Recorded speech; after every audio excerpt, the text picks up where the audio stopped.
જય સરદાર, જય મા ઉમા ખોડલ। છેલ્લા 8 દિવસથી આ મીડિયાના માધ્યમથી આપણે બધા જ જોઈ રહ્યા છીએ કે સતત સરદારધામ અને ખોડલધામનો એક વિષય મીડિયામાં ચાલી રહ્યો છે।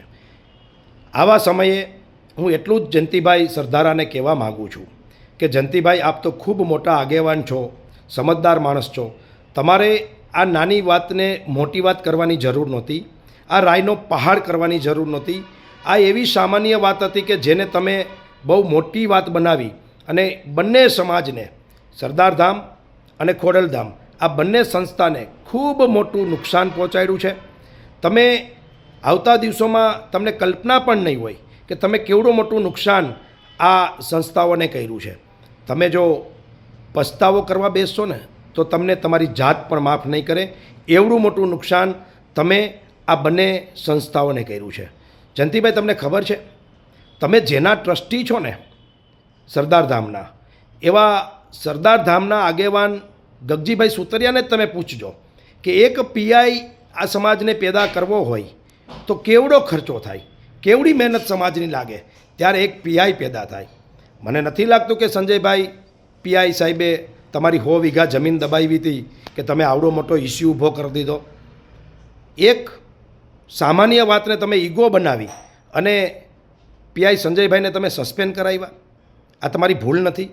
તમે તમારો ઈગો સંતોષવા, વાતને મોટી બતાવવા માટે, આઈ એમ સમથિંગ આવું બતાવવા માટે ક્યાંક ને ક્યાંક મને એવું લાગે છે કે તમે ખોડલધામને બદનામ કરી છે, તમે ક્યાંક ને ક્યાંક સરદારધામને પણ નુકસાન કરી છે, અને સમાજમાં તમે જે આબરૂના ધજાગરા કર્યા છે ને એ તમને ક્યારેય સમાજ માફ નહીં કરે। આ મારા શબ્દ યાદ રાખજો। તમને જયંતિભાઈ ખબર છે કે એક નરેશ પટેલ પેદા કરતાં આખા સમાજને એક પેઢી રાહ જોવી પડે છે।